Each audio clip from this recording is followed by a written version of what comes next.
معصومیت کو ملائک رہ گئے پیچھے، کچھ ایسے بھی مقام آئے، وہ آئے جب تو عظمت بڑھ گئی دنیا میں انسان کی، وہ آئے جب تو انسان کو فرشتوں کے سلام آئے۔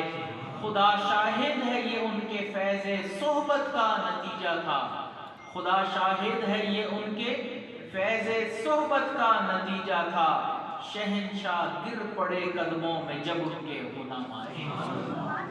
تو اللہ کے محبوب تھے، یہی تعلیمات تھی کہ ان کے غلام نے جس طرف کا رخ کیا، سب کے سب شہنشاہ ان کے قدموں میں پڑے۔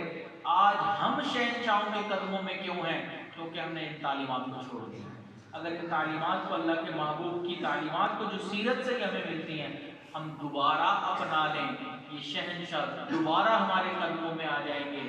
اللہ تعالیٰ سے دعا ہے کہ اللہ تعالیٰ ہمیں اللہ کے محبوب صلی اللہ علیہ وسلم کی سیرت پر عمل کرنے کی توفیق نصیب فرمائے۔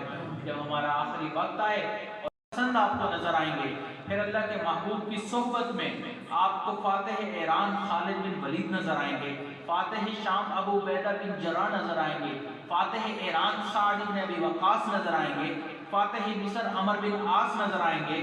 یہ لوگ در نبوت سے ہی ذوق خدائی لے کر نکلتے تھے، پھر جس طرف کا رخ کرتے تھے اللہ فتح عطا فرما دیتے تھے۔ پھر جرت و بے باکی میں آپ دیکھیں تو زرار بن ازور نظر آئیں گے، شرجیل بن حسنہ نظر آئیں گے، اکرمہ